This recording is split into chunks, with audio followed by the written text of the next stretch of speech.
y tengo que hacerle una cirugía plástica. O una persona sana que no le gusta alguna forma de su cuerpo y va a hacer también una cirugía con lipoescultura o algo por el estilo. Por lo tanto, todo aquel que solicita una atención médica o el médico por una decisión del sistema de salud acude a buscar al paciente, debe registrar la historia en una historia clínica, los datos que encuentren. Historia clínica van a hacer ustedes de aquí en adelante toda la vida. Hagan la especialidad que hagan. La historia clínica consta de dos grandes partes: la anamnesis y el examen clínico o examen físico. Entonces, estas dos partes van a aprender ahora a hacerlo. Anamnesis y la exploración física, que es el núcleo central del proceso de diagnóstico y tratamiento en un paciente.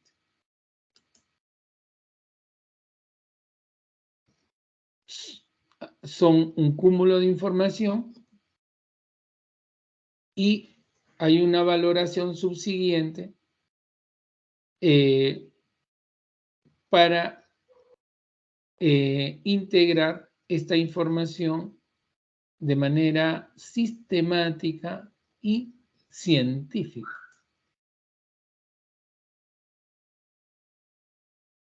Entonces, todo va de manera sistemática, así como la enfermedad no es algo que aparece de un día para en segundos, es todo un proceso, hay todo un proceso de salud de enfermedad. También nuestro abordaje tiene todo un proceso sistemático, que no es rígido, pero que sí tiene reglas que vamos aprendiendo y nuestra experiencia le va dando también un toque personal.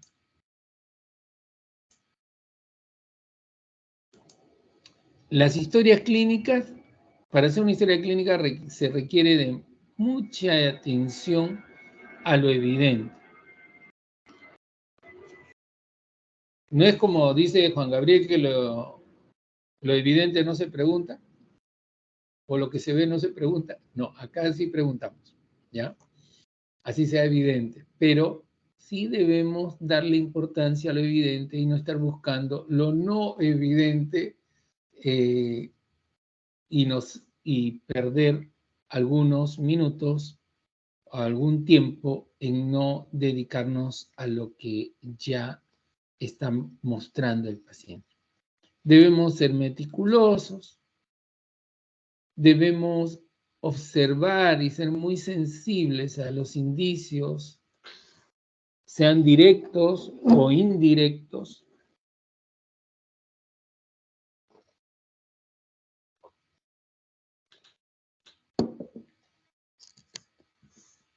Y para todo esto requerimos una base teórica.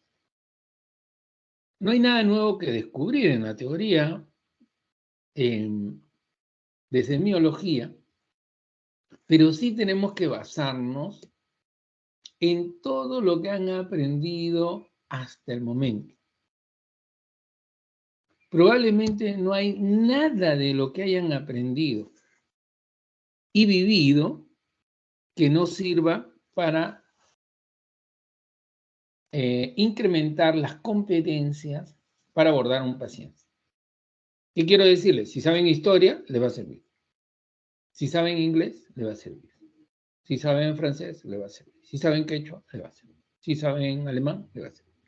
Todo, si saben idiomas, todo les va a servir. Si saben psicología, les va a servir. Si saben de asistencia social, también les va a servir. Si saben de ingeniería, todo sirve aquí. Y toda la teoría que hemos obligado a aprender, la tienen que poner en práctica hoy. O sea, la bioquímica que aprendieron, la fisiología, la fisiopatología, la anatomía.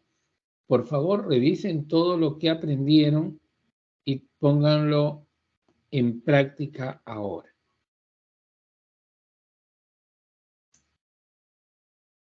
El buen clínico, y todos tenemos que aspirar a ser buenos clínicos,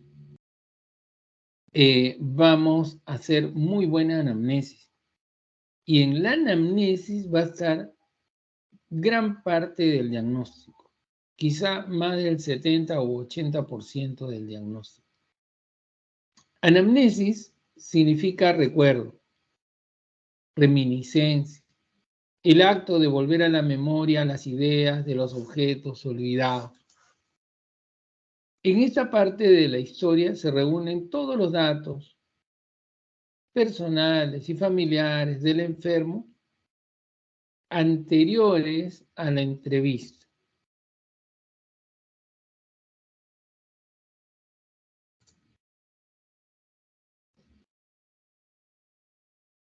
En este arte, pues, hay un recordar que es fundamental para seguir un relato de historia. El objetivo de la anamnesis, entonces, es toda una conversación con el objetivo principal de lograr el bienestar del individuo. Se recopila información del paciente, se establece una relación de confianza, se ofrece información y asesoría.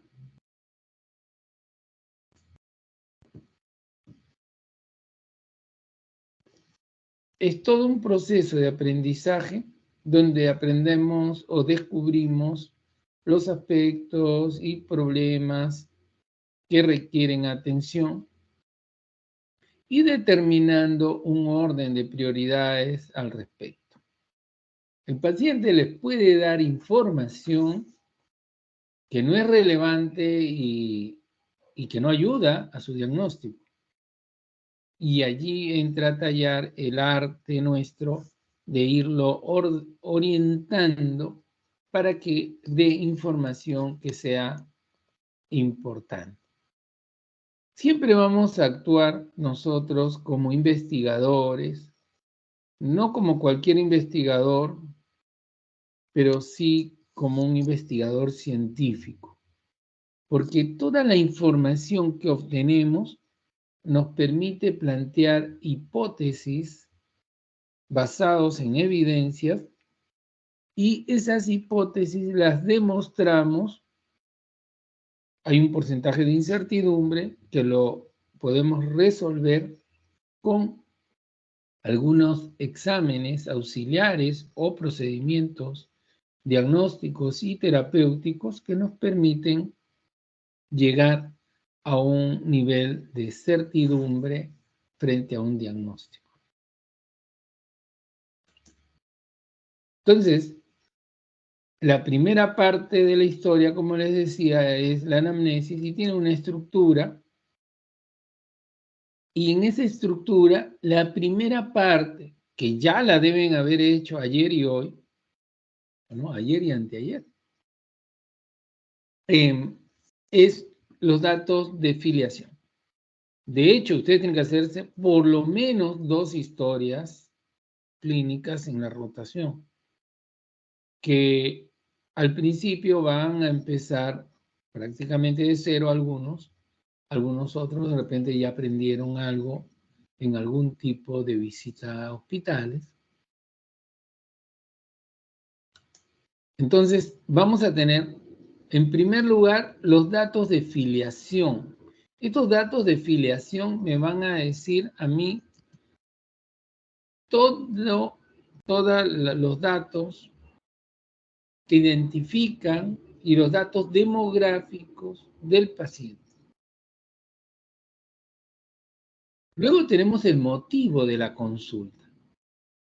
El motivo de la consulta muchas veces está resumido dentro de la enfermedad actual y otras veces no está dentro de la enfermedad actual. es mejor que lo consideremos uno solo. Porque el motivo puede ser, en una persona que no tiene ninguna enfermedad, su motivo de consulta es el chequeo. Entonces, ¿no? ¿Quiere saber si está bien? Entonces, allí el motivo de consulta es ese. Pero en la persona enferma, el motivo de consulta es su enfermedad. Entonces pasamos a la enfermedad actual. Entonces, aquí por favor no vale la pena que no nos confundamos. Prácticamente nos quedamos con identificación y luego que identificamos a través de la afiliación, pasamos a la enfermedad actual. Si el paciente no tiene enfermedad, solo describo el motivo de su consulta. ¿Correcto? La enfermedad actual le llamamos anamnesis próxima, porque es lo que lo trae al paciente. Y luego viene una anamnesis remota, donde veo ya los antecedentes del paciente. ¿Qué pasó hace 20 años? ¿Qué pasó hace 10 años? ¿De qué lo operaron? Etcétera.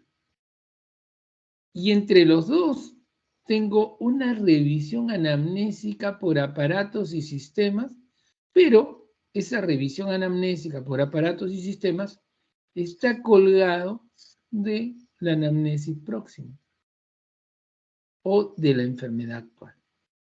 Luego se los voy a ir aclarando un poco más y de repente les presento alguna historia de los alumnos realizadas previamente. ¿Hasta aquí hay alguna pregunta? Doctor, una consulta. ¿Los exámenes auxiliares se encuentran en la revisión anamnésica por aparatos y sistemas? No. Ah, Hasta aquí todos son datos extraídos de la información que da el paciente. Y la revisión anamnésica, ahora que le explique, va a ver que no tiene que ver con exámenes, sino que tiene que ver con signos o síntomas de los aparatos o sistemas relacionados a la enfermedad actual.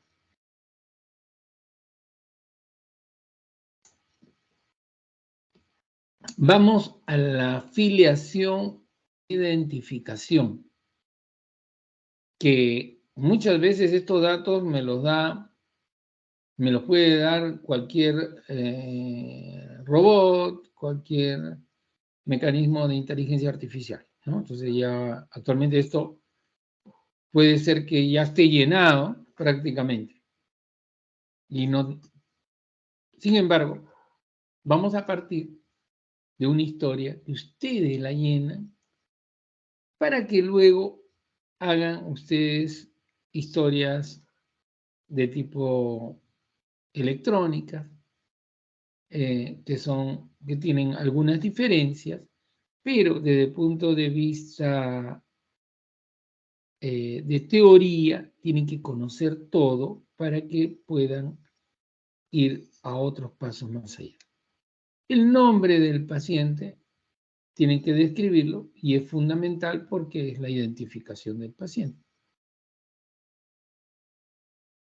En algunas épocas teníamos hasta por nombres o por apellidos, más que todo, identificaba yo familias que podían tener algún tipo de enfermedad. En alguna época, pues, teníamos el bocio endémico,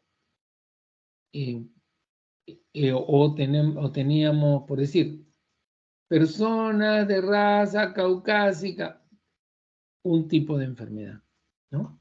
Personas que venían de África o tenían todos los genes afrodescendientes, y solo por el apellido íbamos sacando algunas procedencias. De todas maneras, todavía en algunos lugares de provincias, yo por el apellido, yo sé de dónde es la persona y ya puedo estar orientando algunas cosas, ¿no? Cuando escuchamos un seminario, ya estamos pensando que debe ser de Piura, del norte, de Tumbes, ¿no? Porque hay apellidos así muy de algunos lugares. Entonces, pero fundamentalmente se trata de identificar al paciente y el DNI es clave para eso. Aquí no figura, creo, pero debe estar el DNI. La edad tiene también muchísima importancia porque es diferente qué afecta a un niño, qué afecta a un escolar, a un preescolar, a un adolescente, a un adulto joven, a un adulto mayor, a un anciano, etc. Por grupo etario tenemos ya enfermedades. Entonces yo no puedo pensar en enfermedades eruptivas en personas de edad, ¿no? Es un poco raro, una rareza. O pensar en demencia en un niño, ¿no? Tiene que ser una enfermedad muy rara para que haga una demencia de Alzheimer en un niño, ¿no? Entonces no lo voy a encontrar. Entonces, y además me interesa saber si la edad que describe el paciente, su edad real, coincide cuando haga la historia y cuando haga el examen con la edad que aparenta. O sea, si es una persona que intenta tener 70 años, entonces es una progeria y ya tengo un diagnóstico. Entonces, hay enfermedades también que deterioran a la persona y que le envejecen y revelan 10 o 20 años más de lo que tienen, ¿no? El sexo, por supuesto que es importante y no nos vamos a meter aquí en problemas semánticos. El sexo es el sexo biológico, ¿no? No nos hagamos bolas, si que hay alguien que quiere hacerse bolas. Tenemos el sexo XX y XY, hombre y mujer, y punto. No nos hagamos más. Pueden haber hermafroditas, pueden haber XXY, no sé. Ya luego veremos esas cosas. Pero en el sexo debemos dirigirnos al sexo biológico, aparte de cualquier corriente que haya por ahí. La raza es importante, es diferente que una persona sea de raza blanca, de raza negra, de raza que sea un indígena. En nuestro medio tenemos pocos indígenas, pocas razas puras, ¿no? Nosotros tenemos quizá la mezcla más grande de, digamos, de las, dentro de la ciudad y de las ciudades de razas, ¿no? O sea, tenemos un poquito de inga, un poquito de mandinga, un poquito de chino, un poquito de italiano, un poquito de japonés, un poquito de negro, un poquito de blanco, un poquito de indígena, de todo tenemos. Nosotros tenemos una mezcla. Si hacen un genoma de cualquiera de nosotros, van a encontrar de repente un porcentaje todavía de raza de lo que eran nuestros incas y otro porcentaje de repente de los españoles y otro porcentaje de los amarillos, de raza de los chinos, etc.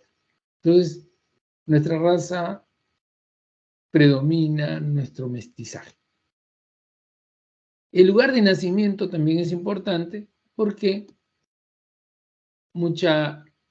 puede ser determinante de algunas enfermedades y de algunos padecimientos. La procedencia tiene su importancia porque puedo haber nacido en Lima, pero procedo ahora de Japón, donde he vivido los últimos 20 años. Entonces es diferente la epidemiología, las enfermedades que voy a tener si estoy en una ciudad de Japón, diferente a lo que voy a tener si estoy en una ciudad del Caribe o si estoy en una ciudad en el polo. La ocupación puede determinar muchas cosas. Es diferente lo que va a sufrir un plomero de la época de hace años, donde el plomero todo lo hacía con plomo, fundía plomo, se quemaba las pestañas de verdad. Y ahora ya casi no es plomero, cambia una pieza por otra y la pega y se acabó, ¿no? Bueno, es diferente un plomero, un gafitero, de lo que es un minero, que tiene otras enfermedades, de diferente de lo que tiene un aviador, que viaja de un país a otro y llega y su ciclo circadiano entra en problemas, a un médico o a una persona que trabaja con explosivos o algo por el estilo. Cada ocupación tiene sus beneficios y tiene sus riesgos. El estado civil es importante porque también nos dice qué soporte hay social, civil en el paciente de acuerdo a su estado. La fecha de referencia, si es que ha sido referido de otro lugar, la fecha y hora de su ingreso, la dirección y teléfono del paciente. Y esto es lo mínimo, pero hay muchos datos más que pueden estar en la afiliación y que los van a revisar gradualmente. La religión es importante, es diferente un ateo de un católico, de un evangelista, y el evangelista y católico es diferente de una persona que pertenezca a los santos de los últimos días. Nosotros hemos tenido la experiencia de tener pacientes que están sangrando, tienen una anemia severa que los puede matar y vamos a hacerle una transfusión y el paciente nos recuerda que él es testigo de Jehová y que en su religión no pueden recibir sangre del banco de sangre de otra persona. Y son a veces pacientes que pueden perder la vida porque no aceptan ni firman el consentimiento para una transfusión. Y a veces llamamos a la familia, ya viene su pastor y también nos dice lo mismo. Está bien, el Señor ha tomado la decisión apropiada. No se va a contaminar con una sangre de otra persona y se va a ir pues al cielo, ¿no? Entonces, el grupo sanguíneo. Entonces, respetando las creencias de las personas, también tenemos que actuar y aunque esto pueda significar el compromiso severo y la posibilidad de muerte, en esos casos conviene llamar al fiscal para que quede constancia que el paciente no desea que se cumpla con un requisito médico. Siempre conviene registrar quién trajo al paciente y quién aporta los datos de la historia clínica. Quién es el médico responsable, etc. Y también conviene, y se lo voy a mostrar en el modelo de historia, que nosotros cuando iniciamos la anamnesis debemos definir si la anamnesis que estamos haciendo es una anamnesis directa, es una anamnesis indirecta o mixta. ¿Por qué? Porque yo hago una anamnesis directa a una persona que me da datos claros, fácil. Pero si me traen a un niño de 1 año, mi anamnesis va a ser totalmente indirecta porque es la mamá y el papá los que me van a decir qué pasa con el niño. Porque el niño no me lo va a explicar. Como no me lo va a explicar una persona que es muda y que tengo que ayudarme de lectura de signos, ¿no? O una persona que habla un idioma que yo no entiendo. o una persona o una persona que no llega a comunicarse bien por la gravedad de su enfermedad o algo por el estilo. Entonces, la anamnesis es directa cuando yo tomo los datos directamente del paciente. Es indirecta cuando es otra persona la que me explica todo lo que pasa con el paciente. Y es mixta cuando tomo una parte del paciente y otra parte de la familia, ¿no? Un niño de 3 años me explica algunas cosas, me dice algunas cosas y las otras me las corrobora el papá o la mamá.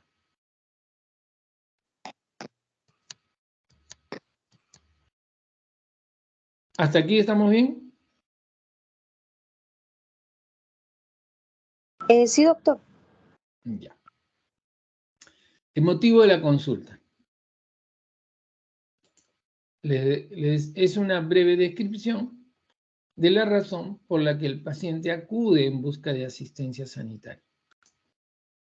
Algunos entrevistadores incluyen en este ítem la duración del problema. El motivo puede no ser un problema, puede ser solo chequeo.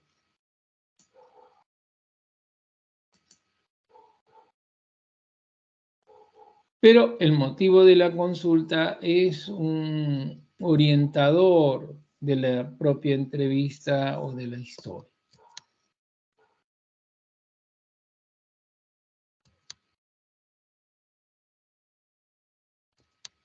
Ahora vamos a pasar a la enfermedad actual. Y la enfermedad actual es la anamnesis próxima. Se trata de interrogar al paciente acerca de los detalles del problema que lo aqueja actualmente. Y esto se hace inmediatamente después de haber circunscrito este problema como motivo de consulta. Algunos aconsejan que en principio el paciente diga libremente lo que le sucede, para luego retomar el interrogatorio y obtener los detalles necesarios. Aunque se recomienda, no importa el orden cronológico al principio, pero sí antes de transcribir la historia en el documento clínico. O sea, a la hora de que yo ya escribo mi historia final, debe haber un orden cronológico.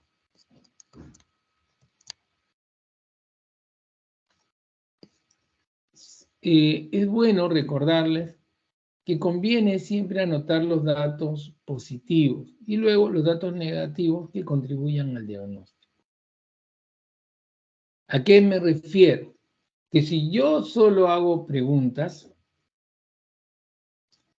y a cada pregunta me dice que no tiene ese problema, o sea, no tiene fiebre, no tiene sobrepeso, no tiene dolor de cabeza, no tiene náusea, no tiene vómito, no tiene diarrea, no tiene...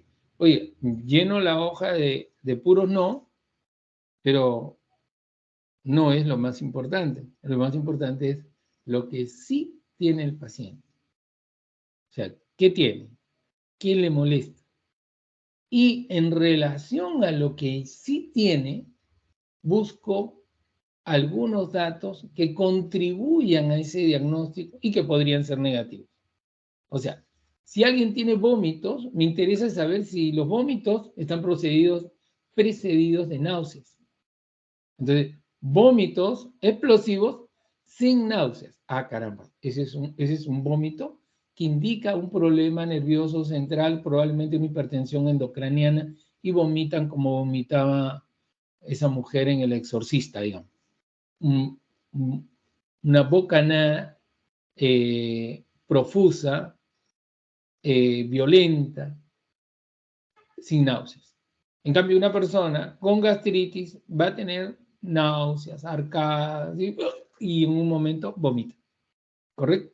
Entonces, hay datos positivos y datos negativos. Si una persona tiene fiebre, me interesa saber si la fiebre está precedida de escalofríos o es una fiebre sin escalofríos. Si es una fiebre seguida de diaforesis. gran sudoración después de la fiebre o poca sudoración. O sudoración parcelar. Antes que veíamos bastante fiebre malta, los pacientes hacían sudoración, pero parcelar, cefalotorácica nada más. Y era una característica de la enfermedad. Entonces, si un paciente tiene diarrea, me interesa saber si la diarrea va con moco, sangre, pujo, teneso.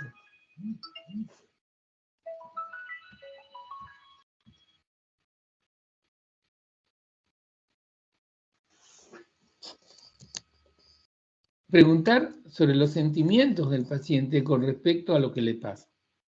Porque es importante ver ese insight, esa reflexión propia del paciente frente a lo que le está pasando. Debe incluir los medicamentos. Aquí sí incluyo qué medicamentos recibe el paciente para aliviar sus síntomas, ya sean prescritos o automedicados, o si recibió terapia alternativa, incluyendo vitaminas, minerales, hierbas, etc. Entonces, en resumen, la enfermedad actual es una descripción detallada y prolija de lo que le sucede al paciente. Es toda una declaración médica.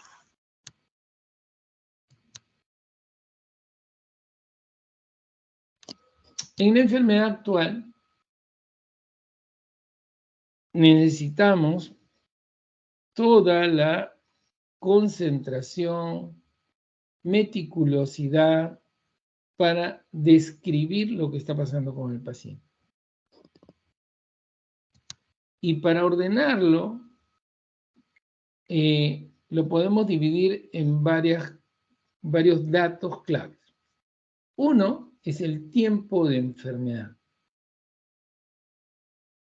Y el tiempo de enfermedad es desde cuándo inició el episodio que lo trae a la consulta. El episodio que lo trae a la consulta. No, a ver, les doy un ejemplo. Si tengo un paciente que tiene 30 años y es asmático desde los 10 años de edad, este paciente, si viene a la consulta, porque hace una semana comenzó con disnea, con sibilancias, con tos, no puede dormir, etc. Este paciente, ¿cuántos días de enfermedad tiene? ¿Cuánto tiempo? ¿Una semana o 20 años? Este paciente tiene solo una semana de enfermedad, porque es el episodio actual que lo está trayendo. Porque si pongo 20 años de enfermedad, voy a tener que escribir un libro de sus 20 años de enfermedad. ¿Correcto? O sea, siempre me voy a referir al episodio actual. Que nadie les enrede estas cosas. En segundo lugar, me interesa saber qué forma de inicio tiene esta enfermedad. Y la forma de inicio es muy fácil. O es brusco o es insidioso. No se hagan más bolas. Y brusco es aquello que se inicia en un momento preciso. Ejemplo. Paciente estaba caminando por la calle a las 11 de la mañana y una bala perdida lo impactó en el tórax y cayó. Bueno, yo sé que a las 11 en punto comenzó su enfermedad, con un impacto violento de una bala. El paciente estaba bien, va a una reunión, se queja de dolor de cabeza a las 11 de la noche, o se queja o se desmaya bruscamente, como ha sucedido con el congresista, o sea, hasta el momento estaba bien, y a las 11:30, 11:35 de la noche, se desmaya. Tiene un inicio brusco. No es totalmente diferente a cuadros en donde se van instalando de manera insidiosa. Un día aparece una cosa, otro día aparece otra, otro día va a aparecer, y hasta que hacemos el diagnóstico. Ejemplo, paciente, por decir, con un cáncer de próstata. Ningún paciente con un cáncer de próstata va a venir por un inicio brusco, ¿no? O sea, la próstata va creciendo, va haciendo retención urinaria progresiva, dificultad para la micción, va a ser prostatismo, va a orinar por poquitos, va a haber goteo al final de la micción, el chorro urinario se va a interrumpir. Ya estoy encontrando signos prostáticos de obstrucción y luego voy a encontrar algunos otros signos del crecimiento maligno de la próstata y si este continúa, de la metástasis que va a ocasionar, que no aparecen de un día para otro, o sea, no es brusco, es insidioso. Una persona que hace un proceso de resfrío común, no es que se resfría pues de un minuto al otro, ¿no? Un día tiene un síntoma, tiene un cierto malestar, al otro día le duele la garganta, tiene un poco de dolor en el cuerpo, sensación de alza térmica, y se van agregando síntomas hasta que llega un momento que se siente mal y va a la consulta. Eso es insidioso, ¿correcto? Entonces, lo brusco, yo sé qué día y a qué hora comenzó. Lo insidioso es impreciso su inicio y hay cierta gradualidad en la aparición de los síntomas.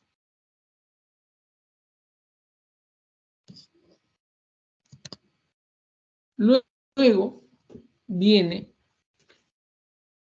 los signos y síntomas principales, que es una representación esquemática de lo que más molesta al paciente.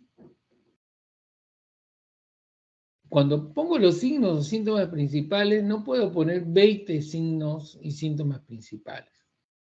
Si pongo 20 principales, ya nada es principal. Si son 3 a 5, estamos bien. Pero por ahí, en ese rango, deben estar los signos y síntomas principales. Un paciente no puede tener 30 síntomas principales. Probablemente estemos frente a alguna patología más que todo psicoemocional que física. Entonces nosotros tenemos que discriminar eso. No sé, aquí solo describo de manera esquemática, viene por náuseas, vómitos, diarrea, hematemesis, no sé, tos, expectoración mucosa, expectoración hemoptóica, no sé. Y esos síntomas principales. Luego viene el curso. En el curso describo si los síntomas van en aumento, si los síntomas van en disminución, en decreciendo, los síntomas se mantienen como una meseta, planos, estacionarios, para referirme a todo lo que está pasando en la enfermedad del paciente. Y por último viene el relato cronológico. ¿Qué es el relato cronológico? Ya es la narración de lo que ha pasado en la enfermedad actual. Y este relato cronológico lleva un orden, como lo dice, cronológico. puede significar 6, 8, 10, 12, 15 líneas, de acuerdo al caso. No debe ser demasiado extenso ni demasiado corto, que no permita saber qué pasa con el paciente. No es para hacer una novela tampoco. Pero eso sí, los signos y síntomas principales que describieron tienen que estar acá en el relato cronológico, detallados en toda la amplitud de la semiología del síntoma principal. O sea, si el síntoma principal es tos, entonces tengo que describir desde cuándo es la tos, a qué hora es la tos matutina, es todo el día, es vespertina. ¿Qué inicia la tos? ¿Se inicia la tos cuando hace ejercicio? ¿Se inicia la tos cuando ríe? ¿Se inicia la tos espontáneamente? ¿Cuánto dura la tos? ¿Hay algo que precede a la tos? Luego de la tos hay flema, hay expectoración. Es una tos seca, es una tos húmeda, productiva, es una tos quintosa, es una tos con sibilancias, como sucede en un asmático, es una tos que se acompaña de pérdida del conocimiento, como sucede en algunos casos por problemas quizá vagales o algo por el estilo, etc. Entonces, cada síntoma que yo describa aquí en el relato cronológico, tengo que describir sus características, y si hay flema, qué volumen de flema hay, qué hay en la flema, es expectoración mucosa clara, es expectoración verdosa, es expectoración mucopurulenta, es expectoración con sangre, etc. Entonces, cada uno de los síntomas que ha tenido el paciente los debo describir claramente y qué factores agravaban el síntoma, qué factores hacían que el síntoma disminuya.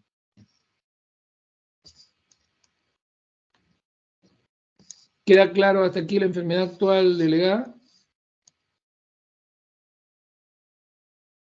Sí, doctor, todo claro. Muy bien. Entonces, hay una alumna que ha entendido todo. Espero que los 72 estén entendiendo todo. Y bueno, entonces describimos los datos también negativos que contribuyen al diagnóstico. Hay algunas reglas mnemotécnicas que pueden utilizarse. Algunos prefieren describir siempre el inicio, la localización, la duración, las características, qué factores asociados agravan los síntomas, qué factores alivian los síntomas, qué factores se presentan de manera temporal y qué factores generan mayor severidad.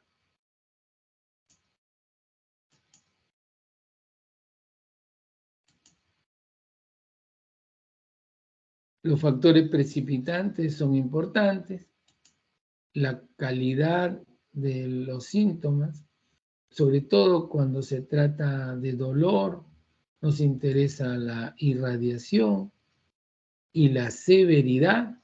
Cuando hablamos de severidad y estamos hablando de dolor, preferimos que haya alguna escala que, si bien es subjetiva, nos permite objetivar a nosotros la evolución de su enfermedad. O sea, si yo le digo, en la escala de valoración de dolor, si 1 es un dolor muy suave y 10 es el máximo dolor que pueda haber, ¿en qué nivel lo considera usted? Yo lo considero de 5 de 10. Ah, ya, perfecto. ¿Sí? No, yo considero 9 de 10. Este paciente tiene una emergencia. Yo considero 3 de 10. Ah, algo tolerable, ¿no? y factores que se relacionan con alguna temporalidad.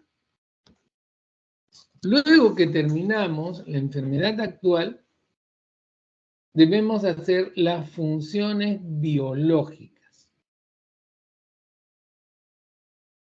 Estas funciones biológicas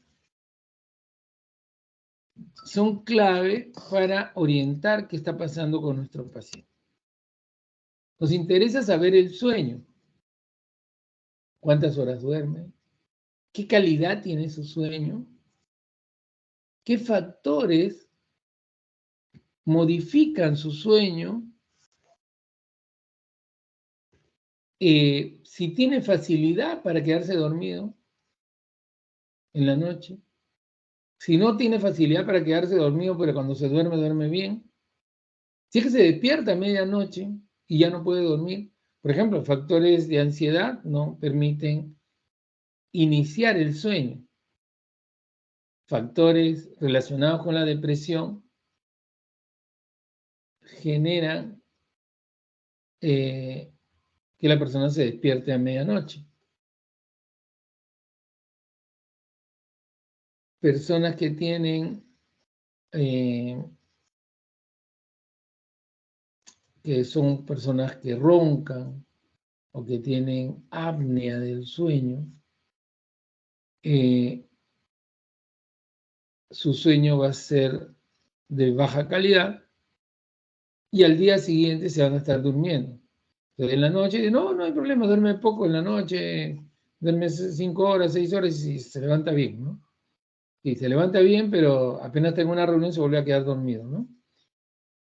Y esto ya es un problema que requiere tratamiento, ¿no? Entonces, describir las características del sueño.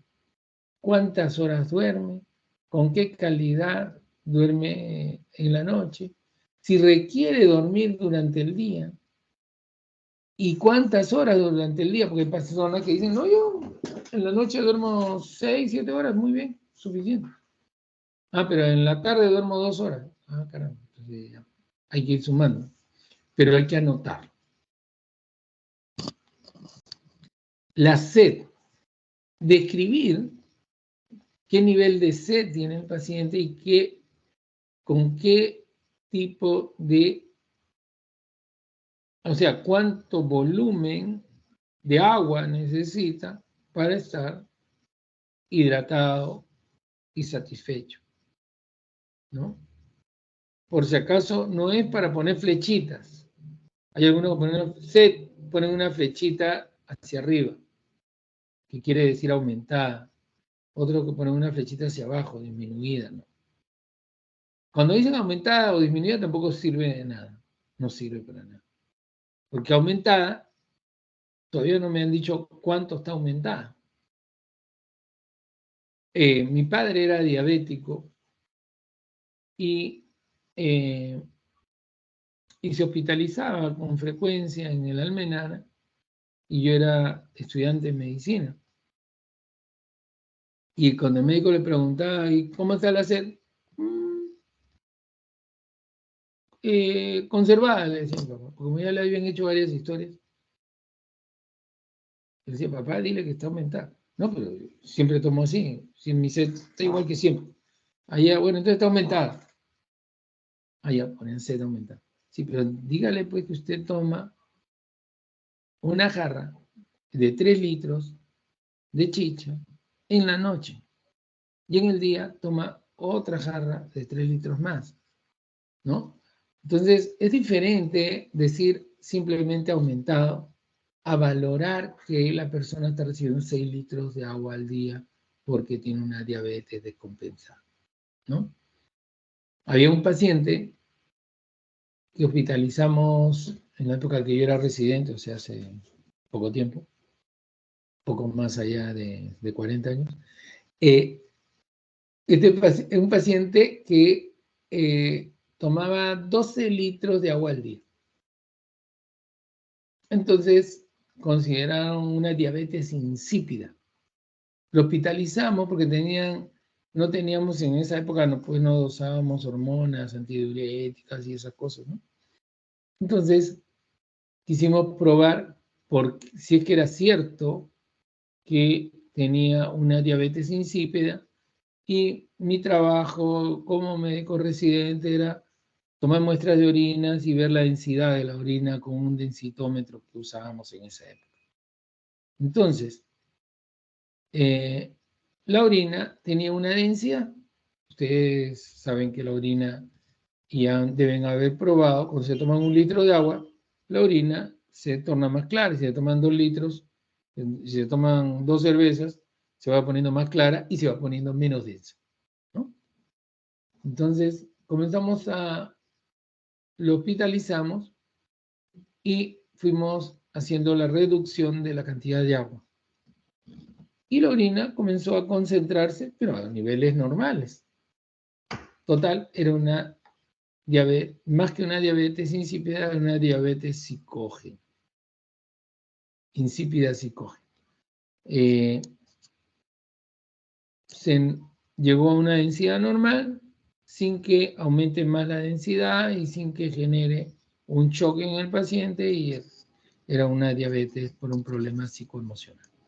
Entonces, la sed tengo que describirla claramente, si no, no nos permite valorar lo que está pasando en el paciente. El apetito también debemos describirlo, si el apetito es bueno, y con qué volumen se sacia ese apetito, ¿no? Con qué cantidad de calorías se logra saciar el apetito. Es diferente que el apetito sea saciado con 2.000 calorías, con 2.500 calorías o con 6.000 calorías, ¿no? Entonces, eso tiene que ser descrito claramente. La orina, nos interesa saber el volumen de orina, el régimen nictameral, si la persona orina 3 veces en el día y 4 veces en la noche, orina más en la noche que en el día, porque ya me está indicando una nicturia. Si es que la orina es clara, si es que la orina frente al sol se oscurece, como sucede en los pacientes con porfiria aguda, si es que en la orina hay restos de sedimento, si es que en la orina hay sangre, y si hay sangre, si la hematuria, cuando hay orina en sangre hablamos de hematuria, si la hematuria es al inicio de la micción, durante la micción o al final de la micción, porque eso significa diferentes problemas anatómicos que están generando hematuria. La hematuria al final de la micción generalmente indica un problema en la vejiga. Si es durante toda la micción, indica un problema uretral, etc. También la disuria, si hay ardor al orinar, si es un ardor al inicio, durante toda la micción, al final de la micción, como sucede en una cistitis, y si esta genera la sensación de no haber acabado de miccionar y orina por gotitas, etcétera, que es tenesmo vesical. Entonces, debemos describir volumen de orina, características de la orina, si hay síntomas durante la micción y qué factores agravan esos síntomas y qué factores disminuyen esos síntomas. No es para que pongan orina normal. ¿Y qué es normal? ¿No? Orina conservada. También hay una palabra que han aprendido y que les ayuda a que la historia quede bonita, pero que nadie sabe qué significa. Orina conservada. ¿Y conservada qué significa? Nadie sabe. Heces. Las características de las deposiciones, si son formadas, si son fraccionadas, si son bolitas, si son diarreicas, si son líquidas, semilíquidas, si hay moco, si hace deposiciones todos los días, si hace deposiciones después de cada comida, si hace deposiciones 2 veces por semana, etc. También interesa ver qué variación ha tenido el peso durante la enfermedad. Todas estas funciones biológicas son durante la enfermedad actual. Entonces, no es cuánto pesa en la máquina, en la balanza, sino cómo ha variado el peso durante la enfermedad actual. Y la talla tiene importancia, sobre todo en pediatría, así que el niño durante la enfermedad no crece, nos está indicando algo. Si crece mucho, también nos está indicando otra cosa.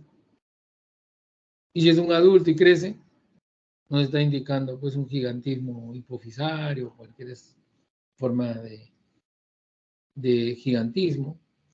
Y si la talla disminuye, nos está indicando que se están aplastando vértebras o ¿sí? Se pueden estar aplastando incluso huesos largos, ¿no? Como sucedió en un caso que presentaron en un conversatorio, donde la persona había perdido como 15 centímetros de talla por una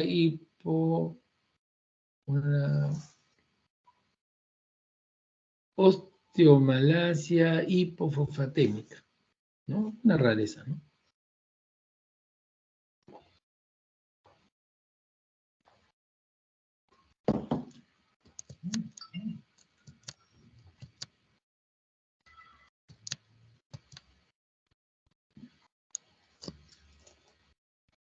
Cuando acabamos todo esto,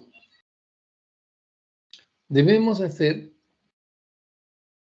la revisión anamnésica por aparatos y sistemas.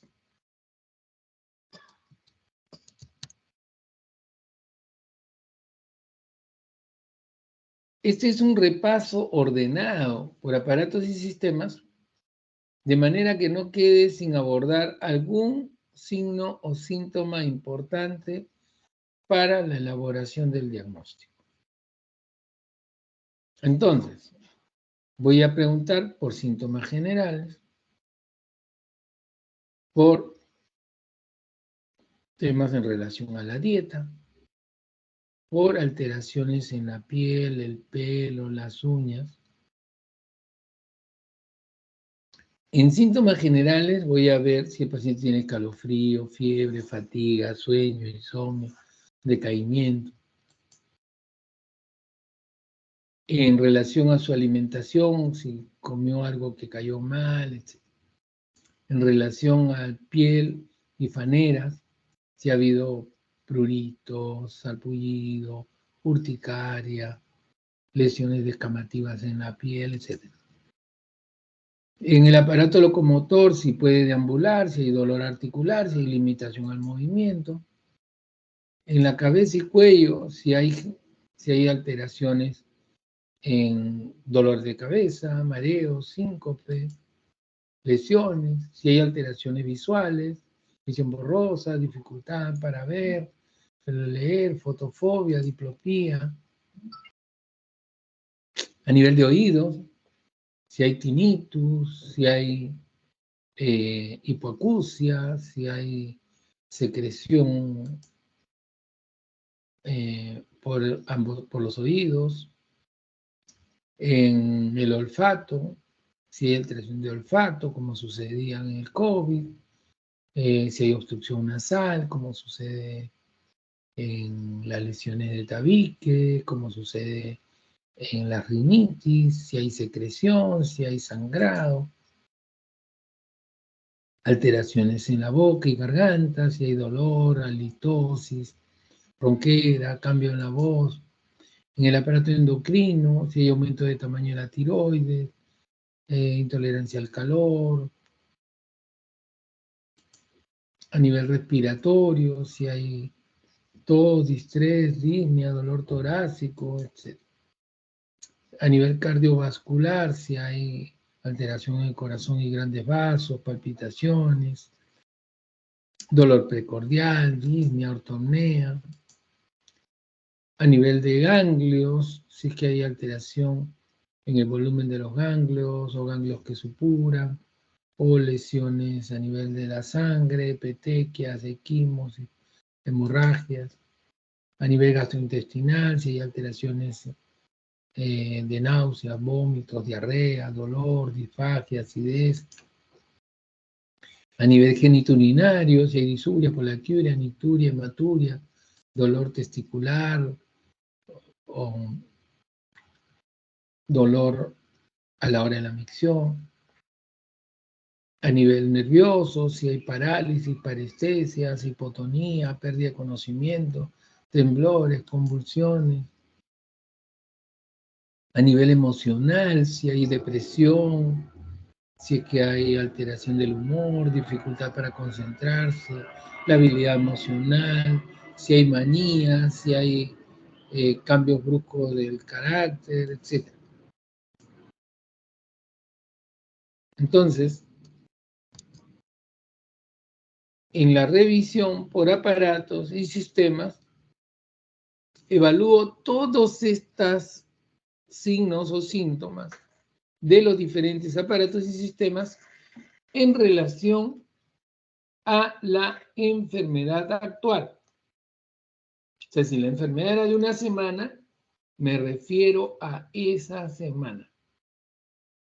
Si la enfermedad actual duró un mes, me refiero a todos los síntomas relacionados a hace un mes.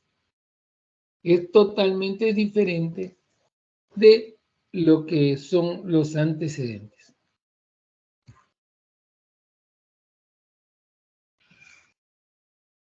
Hasta aquí, ¿cómo están? ¿Desean que continuemos unos 15 minutos más o quieren un break y continuamos luego?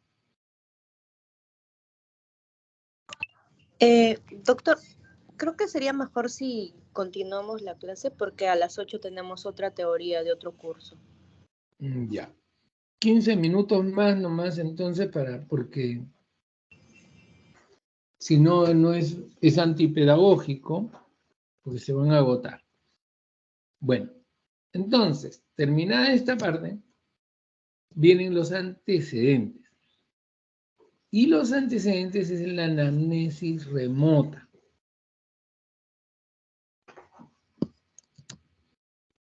Hay antecedentes que le llamamos patológicos, que son los médicos y quirúrgicos. Hay los antecedentes ginecobstétricos en las mujeres, los hábitos, los medicamentos, las alergias, los antecedentes de tipo social y personal, los antecedentes familiares, las inmunizaciones, los antecedentes fisiológicos. Entonces, debemos preguntar si el paciente ha sufrido alguna enfermedad previa de la misma naturaleza que la actual o de diferente naturaleza. Preguntar si el paciente tuvo alguna enfermedad de la infancia, eruptivas, varicela, escarlatina, papera, parotiditis, fiebre reumática, etc. Ojo que acá también funciona lo que les dije. Primero, lo que sí ha tenido. O sea, si no ha tenido ninguna de estas, no ha tenido eruptivas, ¿no? ¿Se acabó? Se vacunó y se salvó de las eruptivas.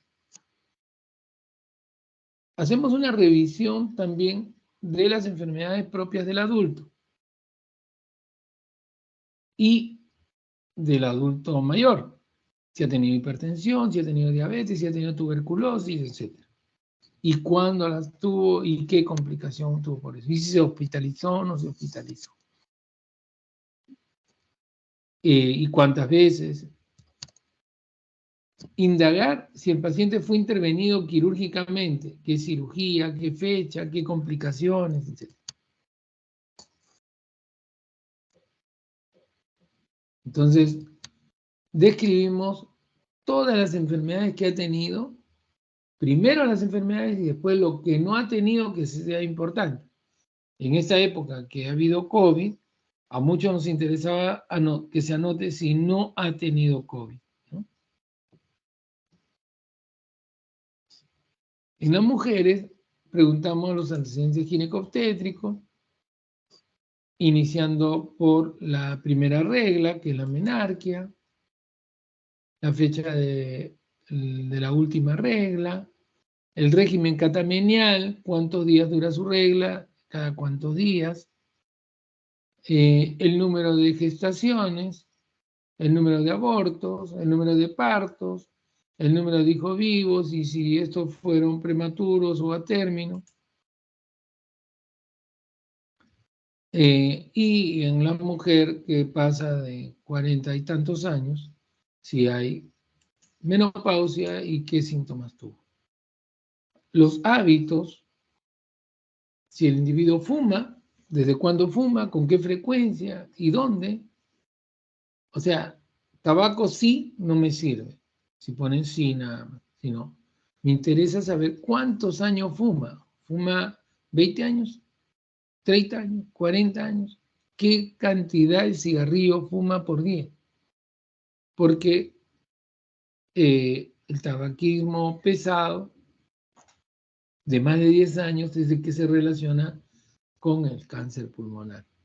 Y luego de 10 años de dejar de fumar también disminuye la incidencia de cáncer.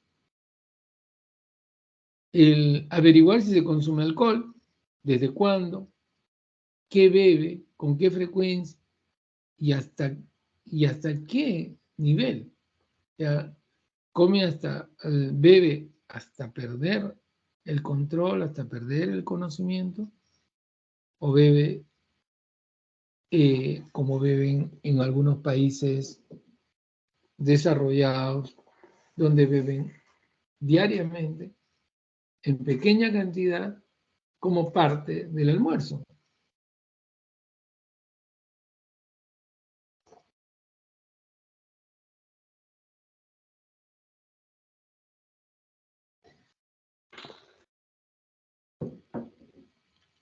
Cuando ustedes van a Francia, Alemania, Italia, o acá mismo nomás en Argentina, es bastante frecuente que como parte del alimento sea medio vaso de vino para sentar el alimento, ¿no? O sea, no es para seguirla, ¿no? En una oportunidad que había ido a hacer un posgrado en Madrid y el grupo que estábamos allá comíamos menú.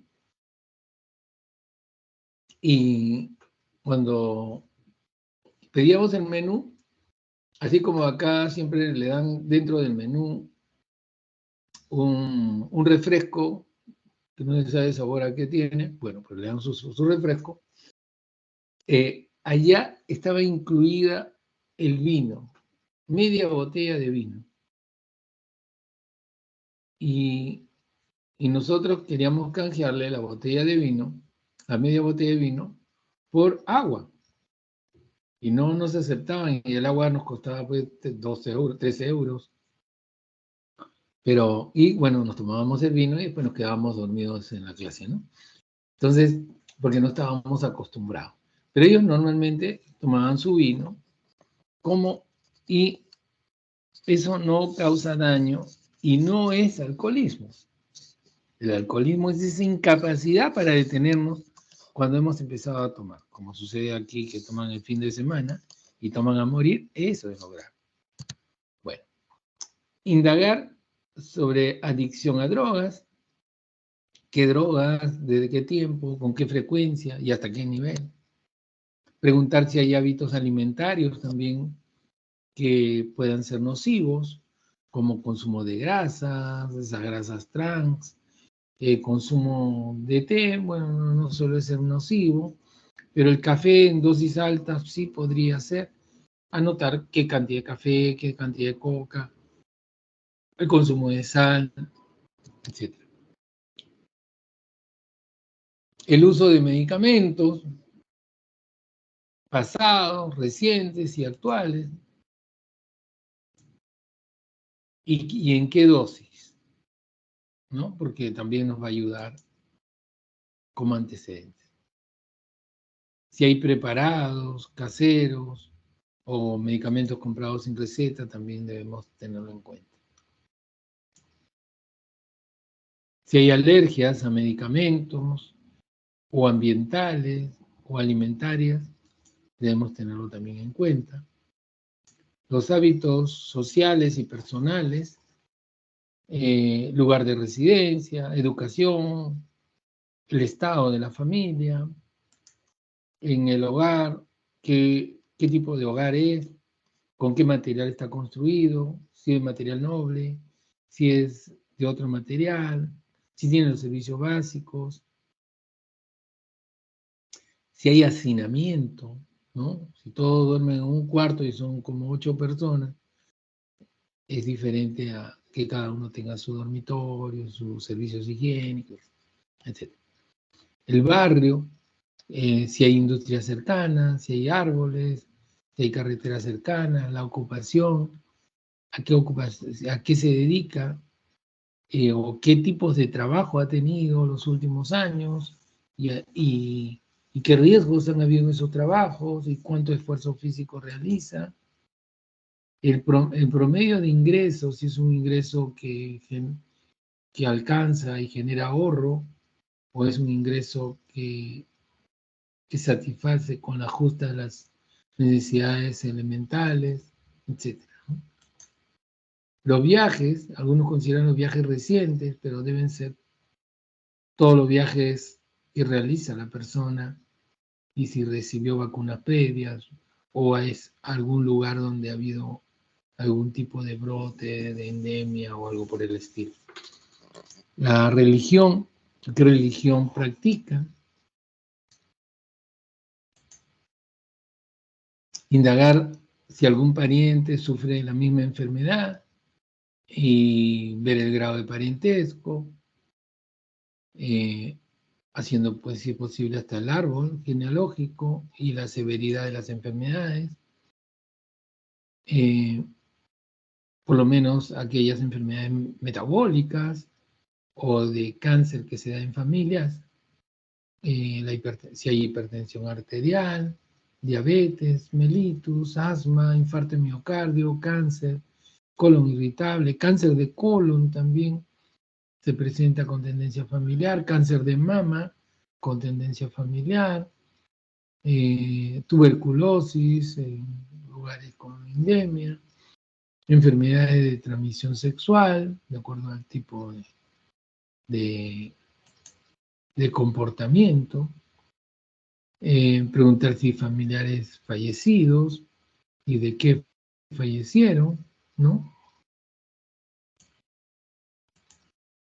Inmunizaciones, qué vacunas ha recibido en la niñez, qué vacunas ha recibido luego, si ha recibido vacunas, si es una persona mayor, si ha recibido vacuna contra el neumococo, si ha recibido vacuna contra rotavirus, varicela, etc. Indagar si con motivo de viaje recibió alguna inmunización adicional. Actualmente nos interesa saber la vacuna de COVID, motivos por los cuales recibió algún tipo de inmunización.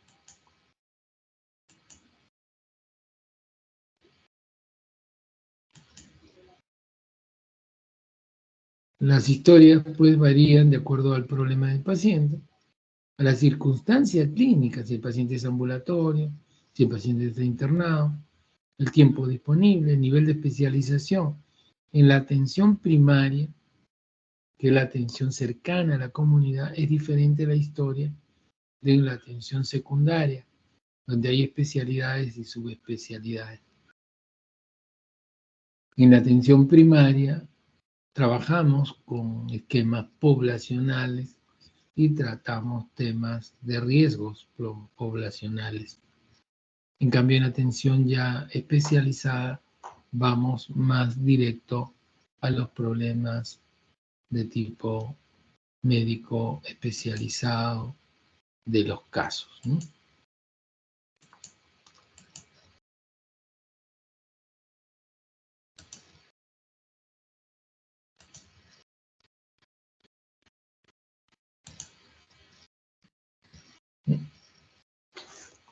A ver cómo vamos. Ya, está bien. Entonces, hasta aquí. Preguntas. Me olvidé decirle que no graben porque esto no...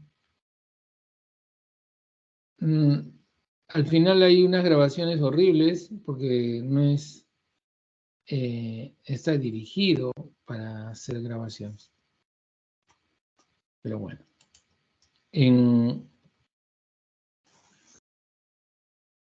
¿Preguntas?